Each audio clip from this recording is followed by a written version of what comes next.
What's alofa lava? It's Tim Tufuga here. Talwaiwa Joa Nele Lima Tausanga Talmaina no Wasiasi Samoa Matuainga Ina I Samoa Asau Maapia Masala Ilua I Savai. My name is Tim Tufuga, and today I'm going to have a discussion which is unusual because it's going to be a discussion about my purview, which is in my interest in national security analysis. Recently I've been talking about the Samoan political situation with regards to their Sino-Samoan relations, with regards to my last visit in Samoa, in which I had seen evidences of the overwhelming influence of the Chinese when I was there.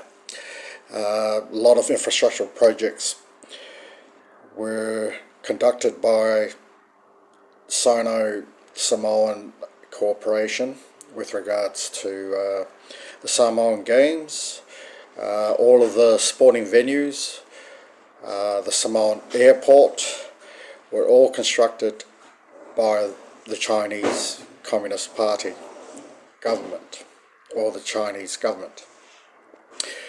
The Chinese foreign aid to Samoa has been overwhelming, much more so than New Zealand and Australia. However, Australia's influence is via law enforcement, with the Guardian ship that was recently donated by the Australian Labor government to Samoa, which was to replace a scuttled Australian ship, patrol boat, which was scuttled last year. Now, that is interesting because as a consequence of that scuttling of the Australian patrol boat donated to Samoa for the use for the Samoan police service, it was replaced with the American National Coast Guard vessel, which conducted the Samoan exclusive economic zone patrolling for illegal vessels traversing the Samoan EEZ. Now, my background, is that I recently had written an article regarding Asau. My article was it was entitled Asau, a Chinese Pearl, with regards to the last HRPP government administration's decision entertaining the thought that was proposed by the Chinese ambassador to Samoa of whether or not to construct a military port in Asau. Now, what interests me in Asau is that my ancestral homeland is Asau. My mother was born there, in the village of Utuloa in Asau. My family still are there. There's the stone foundations that are there, in which is now covered in vegetation. No one dares to take her house foundation. Presently, my grandmother is interred at the Beenleigh Cemetery, along with my mother. My uncles and numerous this is my people from Asau. great-grandmother's beach. It's we will called not Fort return Beach. to Samoa. Most of us are abroad in New Zealand, Australia, It's just next to the airport. or the United States. Now, This is our land. recently I've This is our been beach. analysing and even doing YouTube and written numerous articles regarding the Ukrainian conflict and the situation of Russia, and as a leader of a new world order that is arising, known as BRICS, which is Brazil, Russia, India, China, and South Africa economic bloc. Now, it is expanding, particularly as the Ukrainian war extends and is becoming prolonged. It's actually to the detriment of both the EU and NATO, because as people become aware that Russia is resilient and are able to take on basically the whole world on its own, it actually draws attention by non-EU nations, in particular China.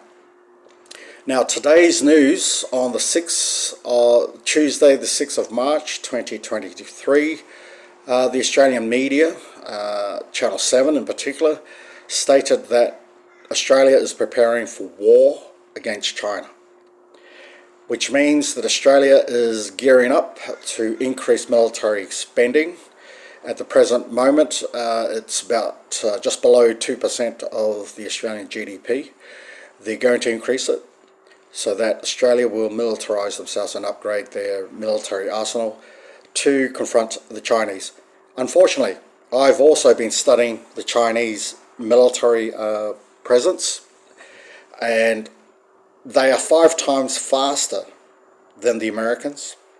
Although the Americans have presently the largest naval force in the world, the blue water force is unmatched, and at the present state, America is more than capable of overwhelming the Chinese Navy and the military force within Samoan and South Pacific regions. The Americans have the upper hand. In particular, the submarine, the nuclear subs and the attack submarines are quite numerous. China has very formidable submarines, fleets, and their destroyers and frigates are actually superior than the Australian Navy. They are more numerous. They have 40 plus Type 052 A and B frigates that have superior ASA radar systems that detect at further distances than the Australian ANSPY-1 radar systems, and their Aegis system is actually inferior compared to the Chinese. You don't know what that means? Basically, the Chinese can see the Americans before the Americans can see them. And basically, the Chinese can see the Royal Australian Navy frigates, their Hobart-class destroyers, and their Anzac-class frigates before they can see the Chinese. Furthermore, the Australian Navy, the Collins-class naval vessels that Australia have in operation within the Royal Australian Navy is probably about 2 and 3 at most operational Collins-class submarines. They are diesel powered submarines, which are pretty quiet. They're very good. However, their sonar systems are actually inferior compared to the Russian Pacific Fleet, which has 27 SSBNs and ballistic missile systems. They have, let me see.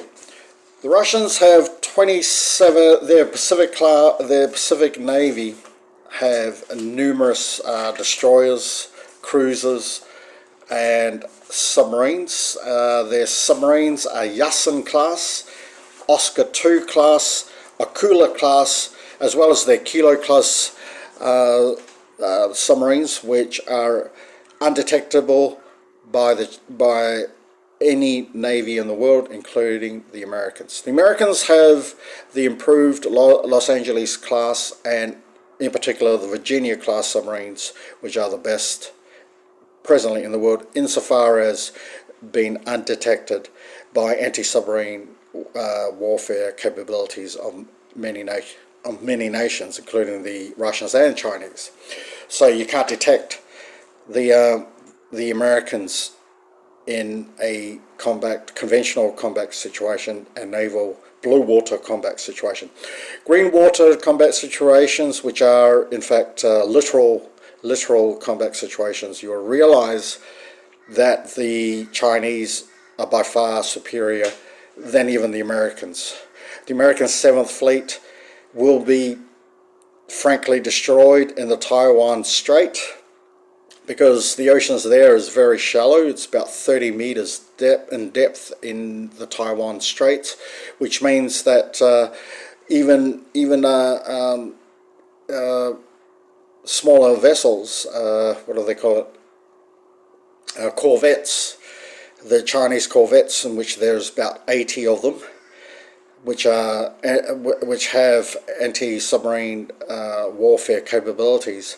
Their sonar systems and their helicopter submarine attack helicopters are by far superior than anything, and more numerous and more expansive than even the Americans. So in Taiwan, China will win. They won't win. There's only 100 kilometers between the mainland of China and Taiwan. The amphibious capabilities of the Chinese, their land helicopter docks, and their aircraft carriers can traverse the strait very easily, at the detriment of Taiwan and the US, Quad, and any forces that will attempt to defend Taiwan in an event of warfare. Now, Australia has announced through the media that they're about to go to war, which is very stupid, because Australia's Navy is absolutely useless against the Chinese. The only advantage that Australia has is its current 58 JSF 35s, and so therefore the Australian RAF has some ability of deterring China.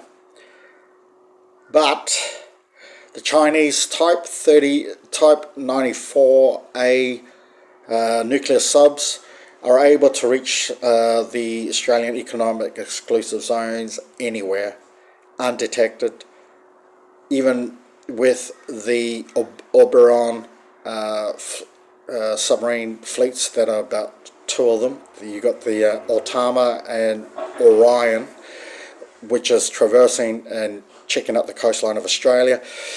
The Oberon have been decommissioned. They've been around in the Australian Navy since 1960s. They're ancient tin buckets, but Australia still uses them. They're more reliable than the Collins submarines. The Collins class submarines is currently going to be replaced by the Virginia class submarines, and they won't be around until 2030. Australia is absolutely useless. Now, our national security profile here in Australia is laughable. Indonesia will be considered weak, because they only have about 4 or 5 Sukhoi 27s and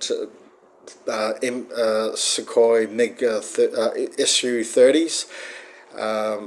They only have a few, and they have a few F-16s, a couple of squadrons of F-16s, which would take on the Australian JSF 35s. They'll lose.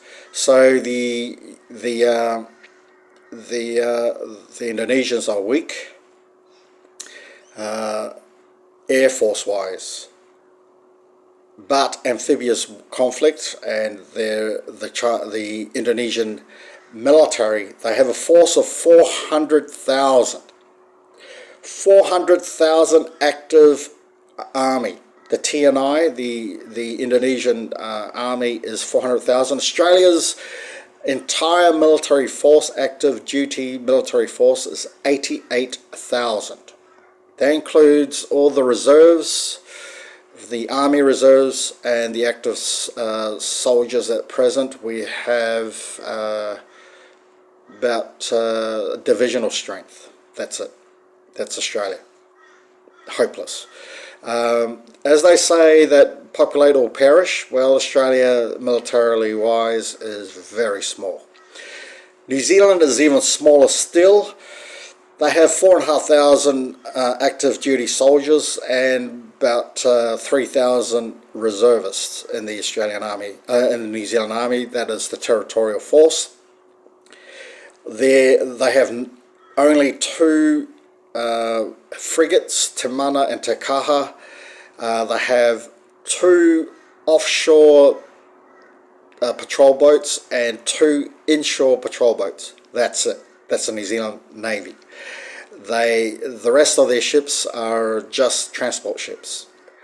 They're absolutely powerless. What Australia and New Zealand have insofar as military capability and deterrence is SAS, the best infantry, best soldiers in the world. That's basically all they have. But the Kopassus in Indonesia is almost, you know, a divisional strength. That is like one Australian Special Forces soldier up against 20 Indonesian Special Forces soldiers. So numerical wise, Australia is useless. So when Australia is posturing conflict with China, mate, they're piss weak.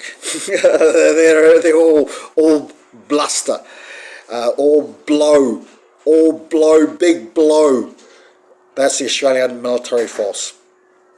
Australia relies on America. America gives Australia that sense of security. The Anglo-American UKUSA Treaty makes Australia kind of powerful because it's actually America. It's riding on the back of America. Now, in Asau, I wrote an article regarding the Samoan national security, regarding the issue of if in, say,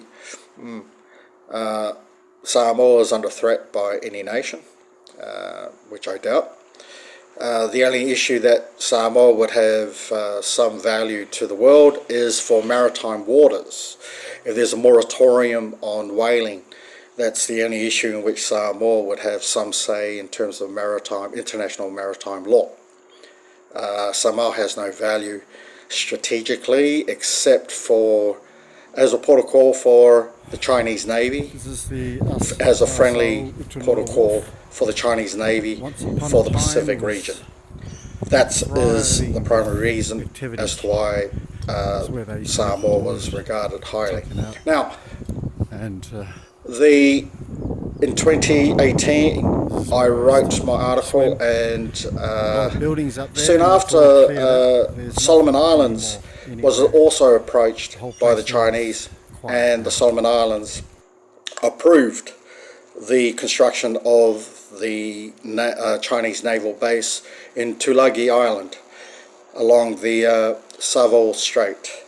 Now that is just off Guadalcanal. That in itself is symbolic of the failure of Samoans to accept the invitation by China. Now, the reason why I'm referring to this situation is the very likelihood that Ukrainian war will result in a change of the United Nations Security Council in its structure, because Russia is in effect about to be replaced by Ukraine in some regards in terms of the power structure within the EU, which means that Russia may even come to a point that they may even quit the United Nations Security Council, and then thus fragmenting the United Nations General Assembly. In the event that may transpire, a new world order may transpire, in which it may escalate to World War III, in which the South Pacific would be considered very crucial. With that regard, China will consider Samoa as a valuable ally if, and say, the Samoans accept China as a friend. Now, the reason why I've drawn the Samoan attention to the situation of the Chinese is the Chinese influence in the economy of Samoa. If you will note that the Frankie's supermarket franchise is in Samoa, there's numerous part Samoan Chinese population within Samoa. Unlike any other region such as Honiara, in which there were riots and Chinese supermarkets and businesses were trashed by indigenous people. And also in 2006, Tonga had riots in which they targeted Chinese. Similarly to the situation in Ukraine, in which the Russians were targeted by Ukrainians, and there was a conflict that had transpired from 2014 after the coup d'etat that overthrew a democratically elected pro-Russian president, who was President Yanukovych, who was replaced, and eventually Poroshenko stood up to the fore. He wasn't even elected, but that regime has now been accepted by the CIA and the Americans and NATO, and now they're fighting to defend it, as Zelensky is now their hero and the proxy champion for NATO. Presently, NATO has announced that they are aiming to defeat Russia on the battlefield because NATO and Ukraine had lost the political endgame, in which Ukraine has lost their territories, about 22% of their territories, to the Russian Federation. The Duma had ratified the inclusion of the 5 former Ukrainian oblasts into the Russian Federation. I don't need to talk about that. I've already spoken about that recently. Now, on the point of Samoa, BRICS is the new world order. Europe is now diminished, in particular Great Britain. Great Britain, as a tour de force in global discourse, has been absolutely diminished and is worthless. Now that reminds me of Australia. Now I personally, in 2011 and 2012, I was the councillor of the Australian Republican Movement. I was the Queensland councillor for the Australian Republican Movement, in which my contribution was to write articles against the British monarchy. Now, recently, the Queensland Police love to target me. They would embellish and invent stories and charge me accordingly, willy-nilly, without any legal representation. Now, I've got an issue that will be heard after His Majesty King Charles III is inaugurated as the head of state of Australia, and I will be having my court case against King Charles. Now, my chances of winning is very slim, since I am a member of the Australian Republican Movement, and I am a hunter here in Queensland. I'm a licensed hunter, and I've been charged with weapons offences by the Queensland government, which is embellished. And also there's a situation where there was a statutory of limitations for a charge that was made against me, which has been elevated. I would be defending it in court in Dalby in July the 6th. I will plead not guilty because the person lied. For perjury in Queensland, it's a 2-year imprisonment. So that's going to be very interesting when I confront the King versus me. So the King will be guilty of perjury, and I will deal with that matter in due course. So the King versus Tim Brian Tufuga from Asau and I will be very interested in this new world order, and Australia is ready to go to war with China, and Ukraine war is going to indicate how Europe is going to lose face in front of the world. Now that is brilliant. I am so pleased with the Russians, and I'm so pleased with the Chinese. And we have seen how BRICS has arisen, and in the new world order, we will even see the Anglo-Americans and their Quad and the UKUSA Treaty being tested in the foreseeable future, in which Australia is willing to go to war with China and get their asses kicked. And I'm up against the King of Britain, whom is the current Anglo-Celtic Australian head of state, not my head of state, because I'm a Republican and I'm a Samoan, and I am keen to vote in our likely referenda for our independence from Great Britain. And as a South Pacific Islander, I am willing to see the demise of the current Anglo-American system, and in particular in the South Pacific.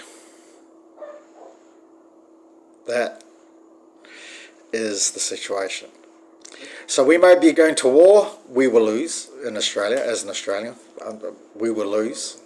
China, Indonesia, Asian countries will smash Australia. So Australia is hiding behind America, as cowards as they are. I mean, in 1975, the Balibo 5, the ABC journalist who went to Bali, who went to East Timor, who were killed by the Kopassus. Australia didn't do anything. They just whinged about it. They were scared to react. Now that is how Australia is. Instead, Australia would target minorities like Samoans, because we're smaller, we're tiny. So they'll target Samoan people here in Brisbane, like the Aborigines. They'll target the Aborigines because they're minorities. That is Australians. The Anglo-Australians are very good at targeting smaller countries and smaller people. Maoris of New Zealand, they'll target them. The Anglo-Saxons of New Zealand will target Maoris. So it's easy for the majority Anglo-Saxons and Anglo-Americans to target Pacific Islanders. So I am presently preparing for my war against the Anglo-Americans and racism, and in particular xenophobia here in Australia. And my gripe is with the Queensland Police Service and those Samoans who are in the Queensland Police Services for their racism and their institutionalised hatred towards their perceived malcontents and recalcitrants. As Paul Keating once said, Malaysia is a recalcitrant country. Well, we've got long memories as well. And let's draw back to the 2014 G20 when Tony Abbott said he was going to shirt front Russia. Well, Russia had a few nuclear submarines off our coast that had their nuclear weapons aimed at Brisbane in 2014, and also their warships were here. The Pacific Fleet were in the Coral Sea in anticipation of that shirt front. So Australians are very arrogant. We gas bag a lot, and we're like that little chihuahua. So, Australians are like the little chihuahuas that barks and barks and barks. Yeah, Tufuga Fort. This is the Asau Wharf. Once upon a time it was thriving with activity. This is where they used to have the wood taken out, and this is where I used to swim. A lot of buildings up there, and it's all cleared out. There's nothing anymore anywhere. The whole place is quiet now.